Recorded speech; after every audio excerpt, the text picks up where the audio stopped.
ইউক্রেনে রাশিয়ার হামলায় আরও ৩ জন নিহত, বাড়ছে উত্তেজনা।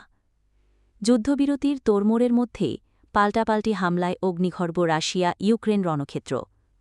গত ১ এপ্রিল রাশিয়ার বিমান ঘাঁটিতে ডোকিনের নজিরবিহীন হামলার পর আরও চলছে উত্তেজনার পারদ। গত বৃহস্পতিবারের পর আজ আবার ইউক্রেনে হামলা চালানো রাশিয়া। এই হামলায় কমপক্ষে ৩ জন নিহত হয়েছে বলে জানিয়েছে বার্তা সংস্থা এপি।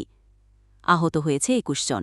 এপি জানিয়েছে, এ গুচ্ছ ড্রোন ও ক্ষেপণাস্ত্র দিয়ে ইউক্রেনের পূর্বাঞ্চলীয় শহর খার্কিবে হামলা চালিয়েছে রাশিয়ার সেনাবাহিনী, যেখানে ব্যবহৃত হয়েছে প্রাণঘাতী গ্লাইড বোমাও। হামলায় কমপক্ষে ১৮টি অ্যাপার্টমেন্ট ও ১৩টি বাড়ি বিধ্বস্ত হয়েছে বলে জানিয়েছেন খার্কিবের মেয়র। তিনি জানান, প্রায় অর্ধশত ড্রোন ও ২টি ক্ষেপণাস্ত্র দিয়ে এই হামলা চালিয়েছে রুশ সেনাবাহিনী। গত কয়েক সপ্তাহে ইউক্রেন জুড়ে রুশ হামলার তীব্রতা আবারও বেড়ে যাওয়ায় যুদ্ধরত দুই পক্ষের মধ্যে